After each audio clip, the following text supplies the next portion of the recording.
O Foro Metropolitano da Foz do Rio Itajaí-Açu realizou uma série de entrevistas com pré-candidatos a deputado federal das cidades que fazem parte da nossa região. Foram convidados a entrevista os que manifestaram seu desejo de serem pré-candidatos ao cargo de deputado federal, tenham sido homologados em convenções partidárias ou não. A ordem das entrevistas foi definida de acordo com o cronograma de gravações e disponibilidade de cada pré-candidato. E todas as entrevistas foram gravadas ao vivo. Como diferencial, apresentamos a você que nos assiste a possibilidade de participação perguntando diretamente ao pré-candidato. Algumas perguntas foram selecionadas e serão passadas aos pré-candidatos. Essa iniciativa faz parte do nosso objetivo institucional, como organização social que representa os moradores da região da Foz do Rio Itajaí-Açu, a oferecer a você a possibilidade de escolher um melhor candidato para votar nas próximas eleições.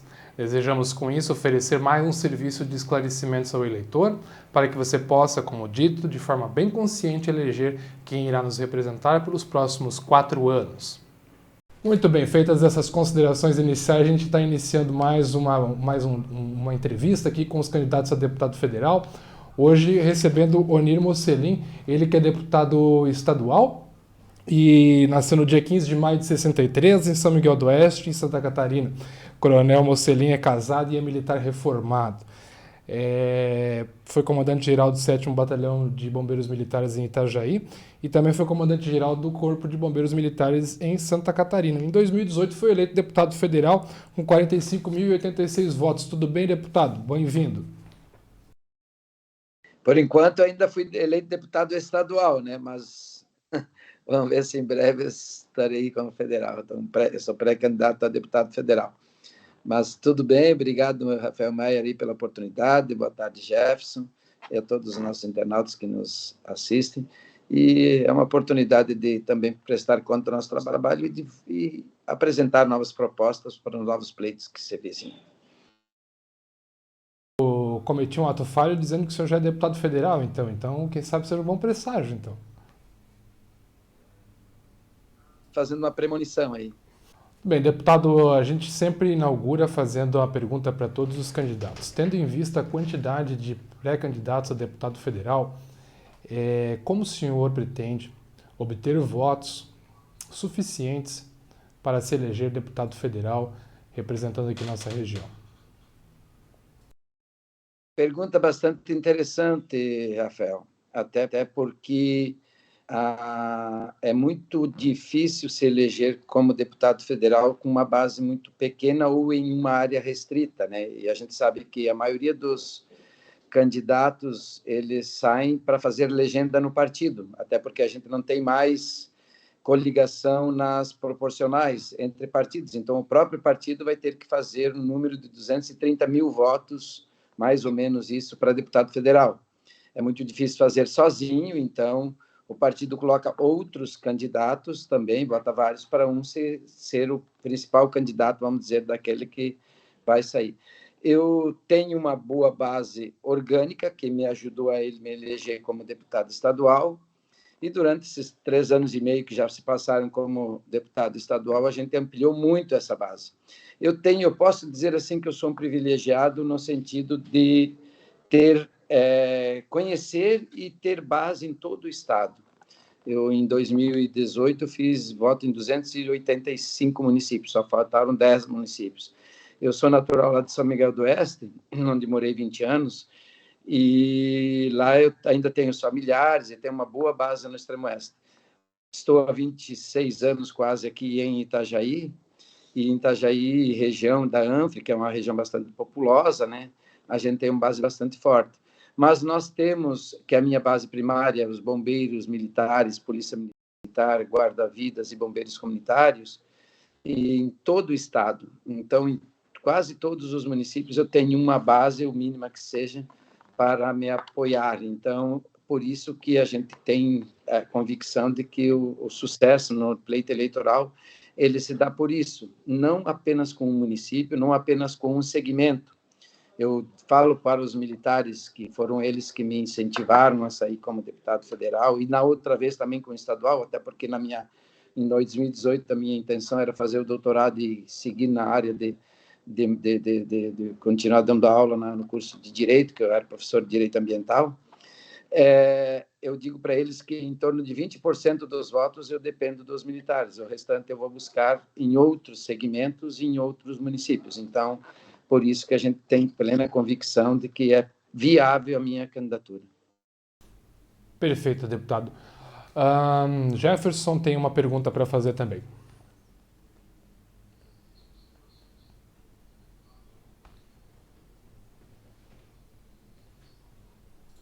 Das coligações proporcionais, realmente, elas trouxeram essa situação, né, onde muitos pré-candidatos acabam simplesmente surgindo, se insurgindo,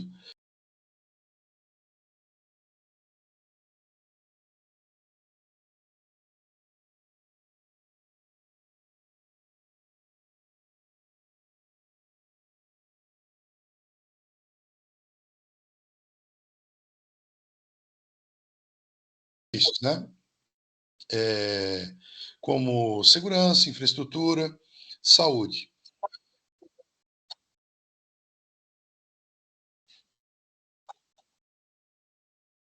Só pode continuar. Ah, sim. Então, voltando, N situações com relação aos recursos acabam não chegando e, às vezes, alguém que é da nossa região, que não está lá em Brasília, para estar orientando uma comissão ou orientando algum ministério que seja, com relação às demandas da qual a região precisa, isso implica em muitas perdas, né? Para aquela região, aquela parte, aquela área metropolitana, digamos, por assim dizer. Por exemplo, Criciúma recebeu, somente nesse ano, cerca de 9 milhões em emendas parlamentares. Já Itajaí recebeu 350 mil. Como o senhor, né, mudaria essa realidade? Essas emendas parlamentares, você fala de governos, de deputados federais, é isso?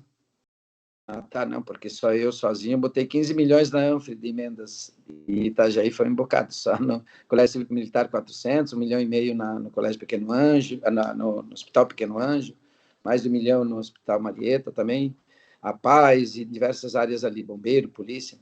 Mas você tem toda a razão ali quando se diz que as pessoas deveriam entender a importância de ter um representante da região no Congresso Nacional, assim como a gente tem aqui hoje na Assembleia Legislativa. Em Criciúma, nós temos lá dois, se eu não me engano, entre federal e estadual, na região ali do Sul, são 8. E Criciúma tem a mesma proporção de habitantes que Itajaí, só que sempre elege muito mais deputados federais e estaduais do que a região da Anfre. Talvez seja pela maturidade política, enquanto lá saem principais candidatos, podem sair de lá, e ali em Itajaí sobra os que vão fazer a legenda. Eu dou um exemplo agora que tem, se eu não me engano, são 10 ou 11 pré-candidatos a federais e outro tanto para estadual. Mas as pessoas devem ter o discernimento de entender que quem são esses candidatos que estão saindo, se eles têm a chance de se eleger ou eles só estão aí para fazer a legenda do partido, que a gente acabou de falar, né? Então, a importância de nós termos um representante no Congresso Nacional, de estar intermediando, não só com emendas é o que o deputado pode fazer diretamente, mas principalmente intermediando junto ao governo federal, junto aos ministérios, além de recursos, condições de viabilizar a economia, viabilizar os negócios e na área de segurança, infraestrutura, educação, saúde, todas as áreas, a gente está mais próximos. Eu, ali, como deputado federal, estive 2 vezes em Brasília para conversar com a NTT para resolver o problema da BR-101. Logicamente, estando lá, a gente está muito mais próximo. Aqui, diariamente, eu tenho reunião com o secretário de Saúde, secretário de Infraestrutura, com o governo do Estado, com a secretária de Educação, para levar as demandas dos prefeitos, principalmente, né, prefeitos, entidade de classe e tudo mais. E acredito que nós, estando lá em Brasília, nós temos condições de auxiliar a região da Anfre, com certeza muito mais do que temos hoje, até porque nós estamos há algum tempo sem nenhum deputado federal na nossa região. Perfeito, deputado Anir Mocelin. Eu quero chamar agora, porque um dos diferenciais aqui da nossa entrevista, sabe qual é? A gente fez perguntas com a comunidade. Então, a comunidade gravou o vídeo no celular mesmo e mandou para nós. E a gente vai exibir agora uma pergunta vindo aqui de uma pessoa aqui de Itajaí, que ele pergunta o seguinte: o que é que faz um deputado federal e o que um deputado federal pode fazer para mudar a vida dele? Vamos acompanhar e nós já retornamos. Vai. O que faz um candidato a deputado federal? E o que ele pode fazer para mudar a minha cidade? Muito bem, deputado. Então, ele perguntou e agora é a tua vez de responder. Afinal de contas, o que um deputado federal pode... Não, é que a gente não vai ter condição de mostrar o vídeo, deputado, mas então, por isso eu estou lhe repassando a pergunta dele. Ele pergunta o seguinte: o que é que faz um deputado federal e o que o deputado federal pode fazer para mudar na vida dele? Um deputado, quais são as atribuições do deputado federal? É semelhante aqui ao deputado estadual, só que a nível de Brasil. Além de legislar assuntos de interesse nacional, que a maioria dos projetos de lei que me apresento aqui, ele diz que é da competência da União. Então, são projetos que interessam ao Brasil todo. Legislar sobre trânsito é competência da União, legislar sobre armamento, sobre segurança na questão de lei penal, é competência da União, legislar sobre educação é tudo competência da União. Então, diversos assuntos só a União pode legislar. E aí os deputados federais, logicamente, vão propor legislações ou das projetos que vêm do Executivo, analisar, passar pelas comissões, aprovar ou não. E a segunda pergunta era sobre o que ele pode melhorar a vida dele, não é verdade? Então, o deputado federal, no sentido de trazer emendas, um deputado federal tem em torno de 60 milhões de emenda por ano. Isso pode trazer recursos para a saúde, para a segurança pública, para a educação, para entidades que fazem atividades públicas, digamos assim, de sociais, principalmente, eu acho que melhora bastante. Mas, principalmente, levando as demandas da região para o Congresso Nacional, para os ministérios, para o presidente da República. Um exemplo que nós temos aqui é a nossa BR-101 travada, que, por exemplo, agora precisa de uma autorização da NTT para poder fazer a terceira pista, aumentando um pouco o valor do pedágio. Isso, o deputado federal, ele abre portas. Diversas vezes, quando eu fui comandante-geral, eu acho que a cada 15 dias eu ia a Brasília. E sempre quem me abria a porta para os ministérios, ministro da Saúde, Ministério da Educação, até com os ministros do STF, que eu tive que fazer algumas demandas, foi intermediado por um deputado federal, porque ele pede as audiências com os ministros, com o presidente, e ele leva alguém que ele possa estar que as demandas, apresentando as demandas, no caso aqui da região, para esses órgãos que a gente está intermediando, vamos dizer assim. Aproveitando, deputado, o foro ele defende algumas pautas, tá? Que é representatividade, infraestrutura, fiscalização do uso do bem público, né? E dentro dessas demandas, antes de a gente entrar numa específica, que tem uma pergunta que veio da comunidade que é sobre saúde, como o senhor bem falou no início da nossa entrevista, no levantamento que o foro faz, o levantamento denominado deputados preocupados, o senhor muitas vezes foi visto lá bem ranqueado, muitas vezes em primeiro, como deputado que trazia emendas impositivas para a região. Eu queria entender melhor do senhor o que o senhor imagina com relação a essa questão de emendas impositivas e hoje, da forma como está, o Poder Legislativo, o deputado, ele está com o maior poder possível. Qual a sua opinião sobre isso, deputado?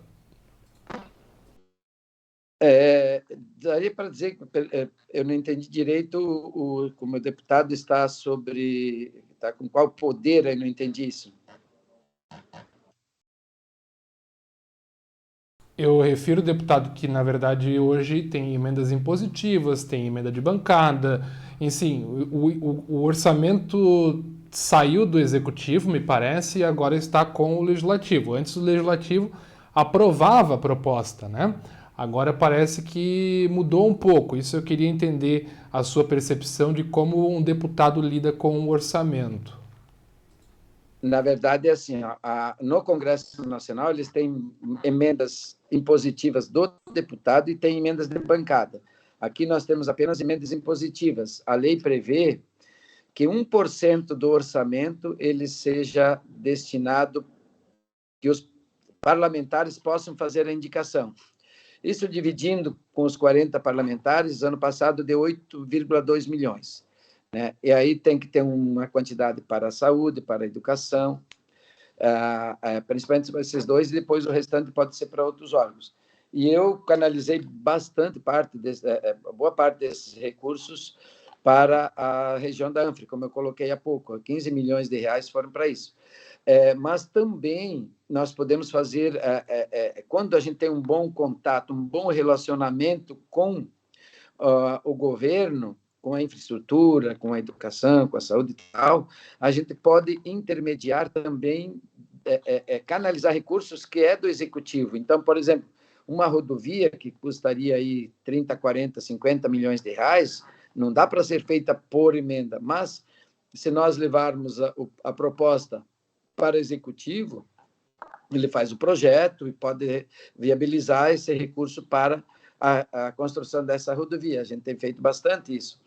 Então, no Pequeno Anjo, vamos dar um exemplo bem claro, foi do Pequeno Anjo. Eu fui procurado pelo professor Sequinel lá em 2019, dizendo que o Pequeno Anjo ele estava para fechar as portas, porque o déficit mensal deles era quase de 700 mil, e eles estavam com uma dívida bastante grande.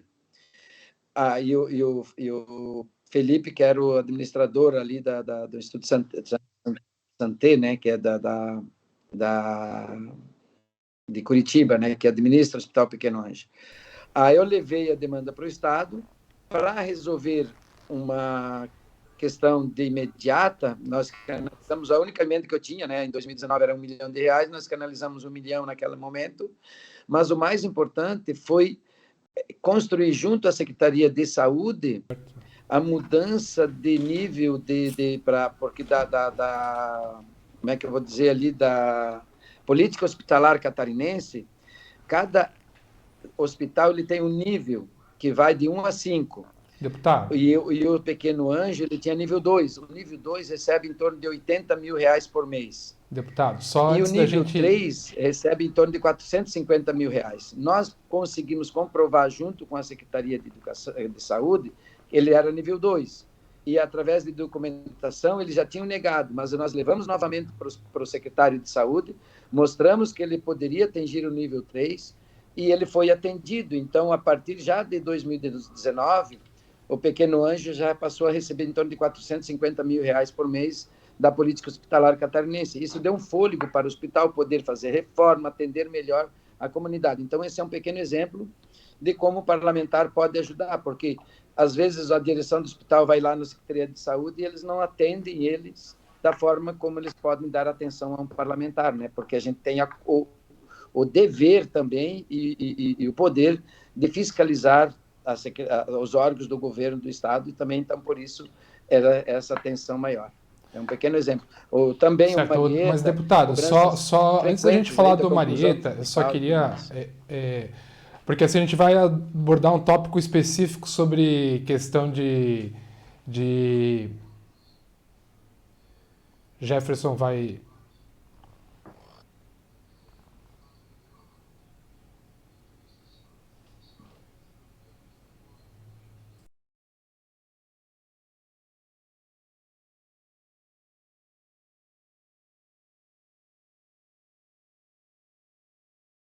Né?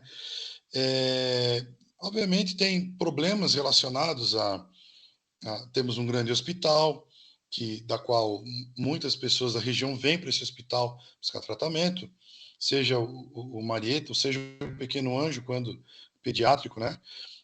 Mas entre outras N situações, sendo Itajaí um dos caminhos onde onde passa aqui a BR, enfim. O deputado, eu acredito que ele deva tentar congregar todos os prefeitos dessa região para que possam pensar de uma forma conjunta, né?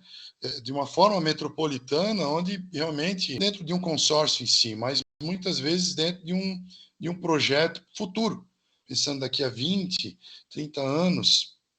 Acredito que seja importante, tendo em vista a demanda, a quantidade de pessoas, a população que tem.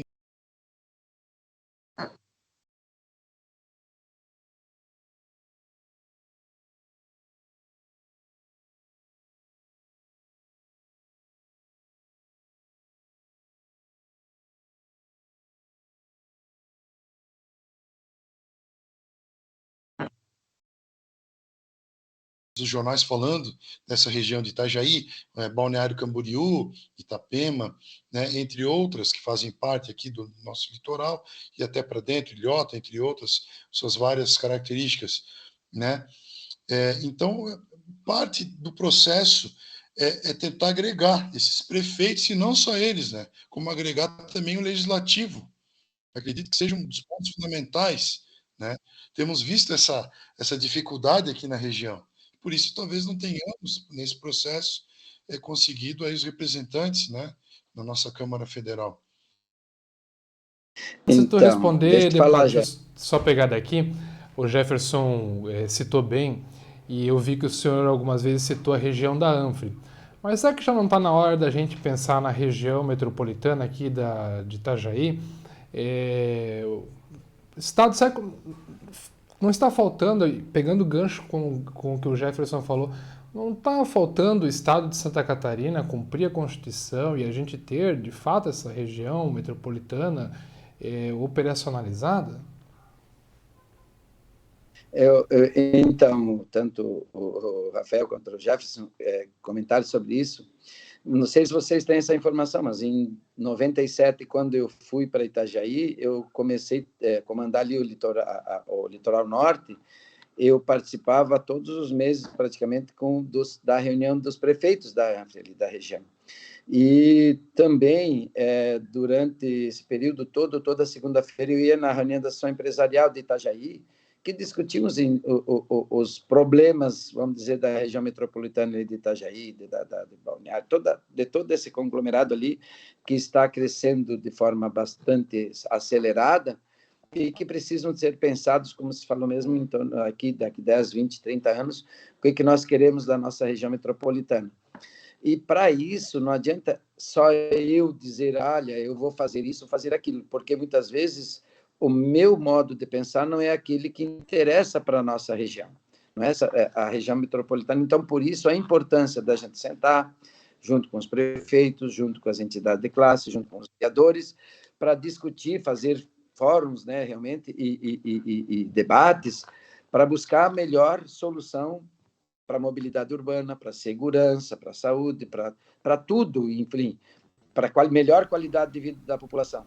E eu ser vamos dizer, um dos intermediadores aqui da nossa região, junto ao Congresso Nacional, a partir do ano que vem, e aqui hoje estou sendo junto ao governo do Estado, junto ao governo federal, para que a gente possa buscar as soluções, porque normalmente, muitas vezes, essas soluções requerem bastante recurso financeiro de grande monta, muitas vezes.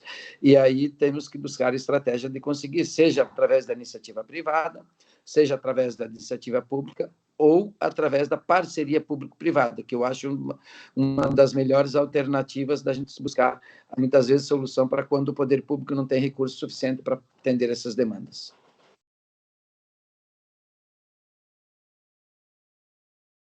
Ótimo. Então, deputado, continuando com esse mote aí de perguntas, agora a gente vai trazer uma pergunta a respeito do Hospital Marieta, tá? A telespectadora, ela pergunta o que o senhor já fez pelo Hospital Marieta e o que, como deputado federal, você pode fazer. Depois que a gente rodar a pergunta, eu tenho mais um acréscimo para fazer. Vamos ver a pergunta. Quanto de dinheiro o senhor já trouxe para a nossa região, o Hospital Marieta e o Hospital Ruth Cardoso? Bom, agora a gente retornou, então, deputado, antes do senhor responder, eu também queria Junto com isso, lhe perguntar a respeito do complexo Madre Teresa, que é o maior hospital do estado e parece que não está funcionando. Então, eu conheço bem do Hospital Marieta, porque eu estou com muita frequência. Semana passada, inclusive, eu acho que fiquei 1 hora lá com as irmãs discutindo sobre os problemas do Hospital Marieta. Para ter uma ideia, em 2019, logo após eu ter assumido aqui como parlamentar, eu pedi uma audiência com o ministro da Saúde e levamos o secretário de Saúde do Estado e levamos a diretoria do Hospital Marieta lá em Brasília para que o Ministério da Saúde disponibilizasse 40 milhões de reais, que era necessário para o aparelhamento da nova ala do Complexo Madre Teresa. Na época foi tramitada a documentação lá e daí veio logo em seguida veio a pandemia e esses recursos não chegaram. Aí nós trabalhamos junto ao governo do estado, aqui a Secretaria de Saúde do Estado e ao governador para que ele liberasse esse recurso.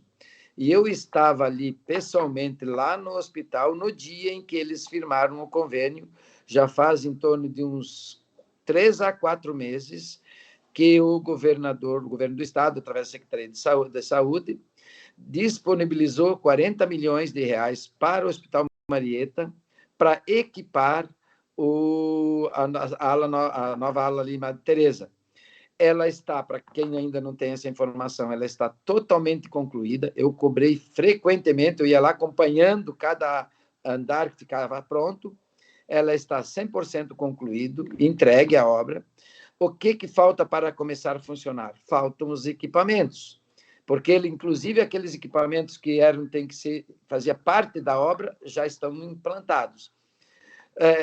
Tinha uma conversa, isso a irmã Mércia me passou semana passada, e a Tati lá, que a Tatiana está na diretoria também, que o secretário queria que o hospital passasse a funcionar todo ele ao mesmo tempo, só que daí eles tinham solicitado que ele passasse a funcionar gradualmente conforme os equipamentos vinham chegando e eles iam ativando.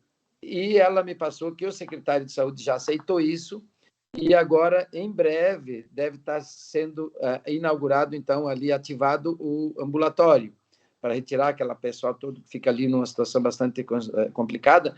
Então, o primeiro, segundo, terceiro piso, então, já passar a funcionar. E eles me traziam que as dificuldades dos equipamentos chegarem, porque muitos são importados, demoram para fazer o processo de compra, licitação e tal. Então, eles esperam que até o final desse ano ela esteja 100% o hospital em funcionamento, essa nova ala. Ele só não está em funcionamento, não é por falta de recursos do Estado, e sim porque ainda os equipamentos não chegaram, não foram instalados, e para poder funcionar, o TI e toda a parte ali que é necessária para poder o hospital funcionar. Mas ela tinha se comprometido com o doutor André, na época era secretário, que ele estaria em funcionamento no segundo semestre. O doutor André falou para nós, eu queria no início do segundo semestre, só que a gente sabe que tudo, às vezes, demora para a vinda dos equipamentos e tudo. Esperamos que até o final do ano esse hospital esteja todo ele funcionando. Mas em breve, a questão, acho que 1 mês, 2 meses, deve estar funcionando já o ambulatório.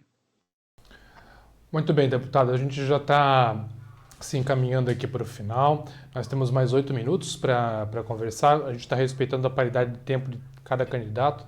Vou passar já a palavra para ti, Jefferson, e emendando junto contigo a nossa última questão, que é sobre infraestrutura.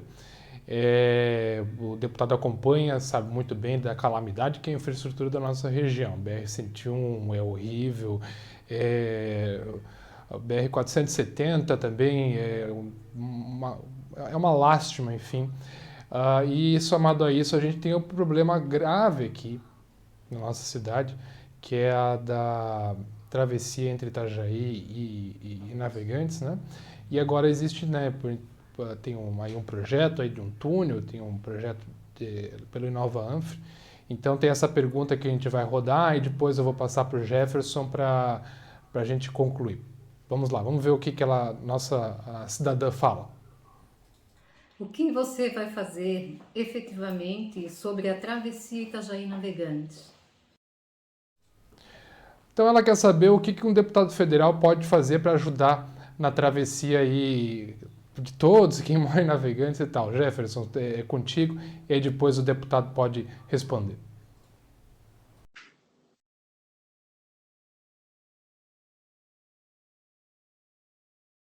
Voltam para a questão de ver essa região toda de uma forma totalmente conectada, né?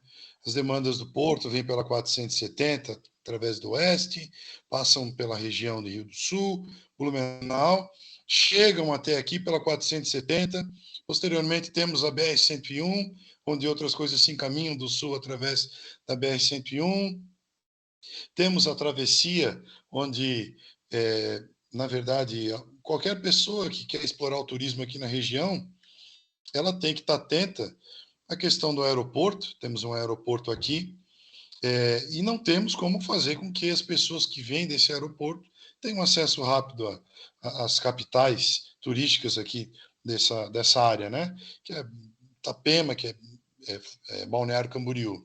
Demoram 2 a 3 horas, às vezes, para né, saírem pela 470 ou para passarem até pelo ferry boat, né? Com relação a essa situação de mobilidade, também relacionado às questões do porto, porque tudo, eu acho que o grande fator, né, o grande fato aqui a ser considerado é a questão da mobilidade, né? Qual que são as ideias, como o senhor vai trabalhar isso, né? Qual que é a tua ideia? Qual que é o norte que o senhor vai traçar nesse trajeto? É uma oportunidade boa de fazer esse esclarecimento. Na BR-101, a forma mais rápida hoje é viabilizar a terceira faixa, que não é difícil. A gente viu a apresentação do projeto ali da autopista litoral, e entre ali na Barra Velha até Itapema, ali teria que ser viabilizada essa terceira faixa, que aumenta em 50% de forma imediata. O governo do estado já está em processo de licitar o projeto de uma nova rodovia que ele vai utilizar mais ou menos a SC 108, que vai de Joinville até o contorno viário de Florianópolis, com 6 faixas, né, com 3 cada lado, mais interiorizando mais a movimentação de veículos e tirando um pouco aqui da BR-101. Essa é uma obra de 6 bilhões de reais, que, logicamente, seria uma obra um pouquinho de mais longo prazo. Na questão de mobilidade urbana, dentro aqui, entre Itajaí e Navegantes, eu ouço falar desde 2000, quando o Jandir Bellini, eu participei da audiência pública, quando ele esteve na Europa, vendo a questão dos túneis lá, apresentou como uma das soluções, aí depois parou, acho que mais ou menos lá para 2010, voltou-se à tona de novo, apresentando um novo projeto em outro local.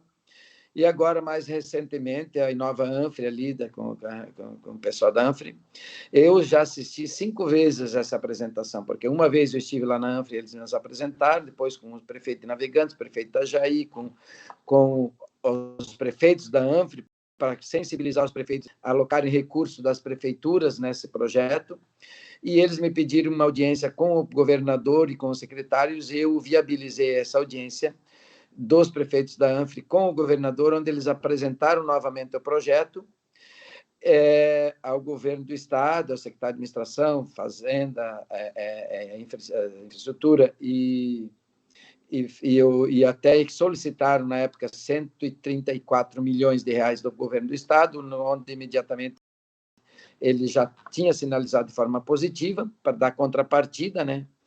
E esse projeto ele já foi aprovado pelo BIRD, ele já tem a aprovação também do Congresso, porque precisa ser feita uma parceria público-privada, e quanto mais recursos nós colocarmos de recurso público nesse projeto, menor vai ser o valor do pedágio, né? Porque daí a empresa que vai poder explorar por 30 anos, ela também, o túnel tem 6 faixas, inclusive com faixa de pé, com esteira para pedestre, tem ciclovia e tal.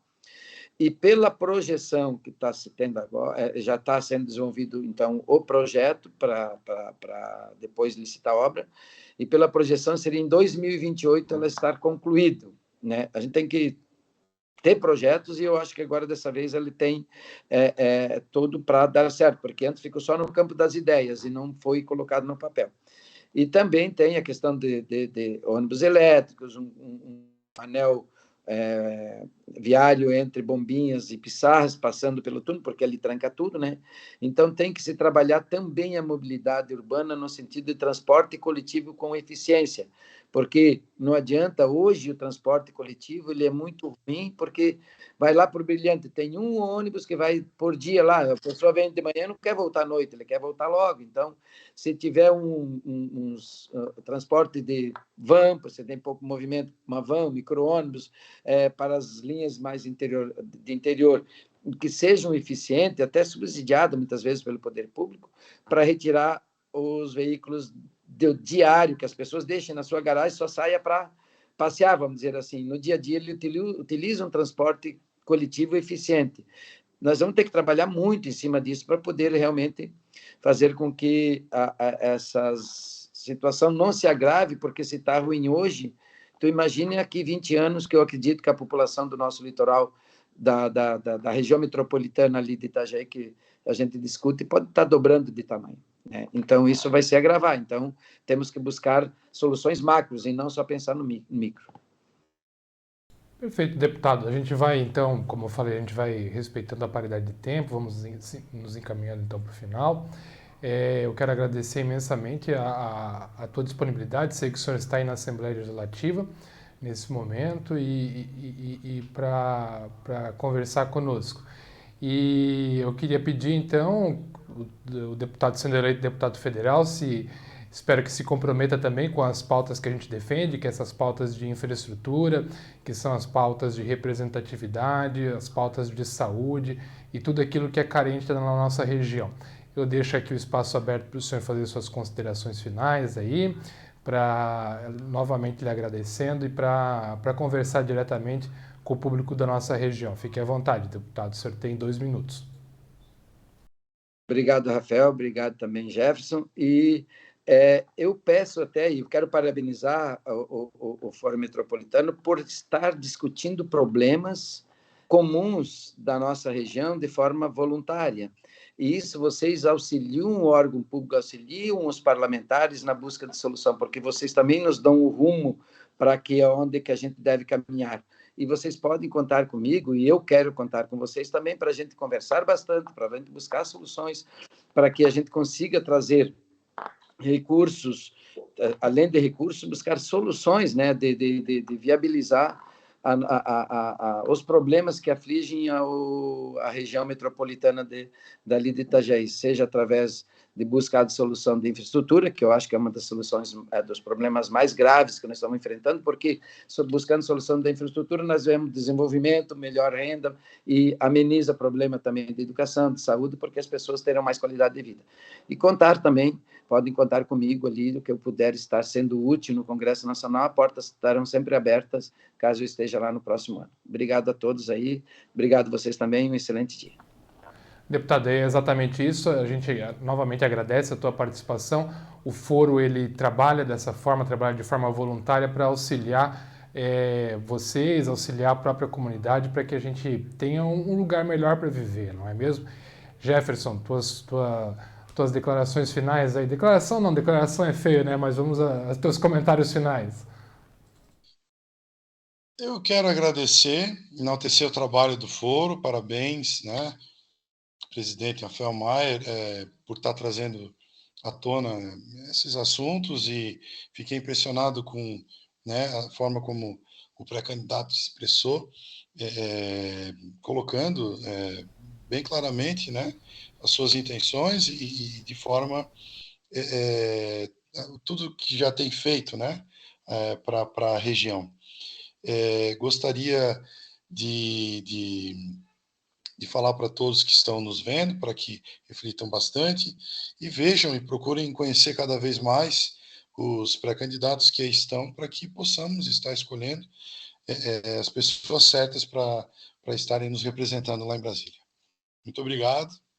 Cumprimento a todos. Muito bem, agora eu quero conversar com você que ficou conosco até esse momento. Eu quero agradecer imensamente por você ter acompanhado Esse é um serviço que o Foro Metropolitano está prestando para que você tenha juízo, você tenha condições de escolher um candidato da nossa região para representar os nossos interesses lá em Brasília, que são muitos, pessoal. Vocês acompanham a gente, é o aeroporto, é BR-101, são tantos problemas que somente com um deputado federal ativo nos representando lá e que seja principalmente acessível é que a gente vai conseguir resolver. Então, esse serviço nós estamos prestando, entrevistando todos os pré-candidatos a deputado federal, para que você possa ter uma escolha consciente. Quero lhe agradecer por ter ficado conosco até esse momento e continue acompanhando as nossas entrevistas. Muito obrigado!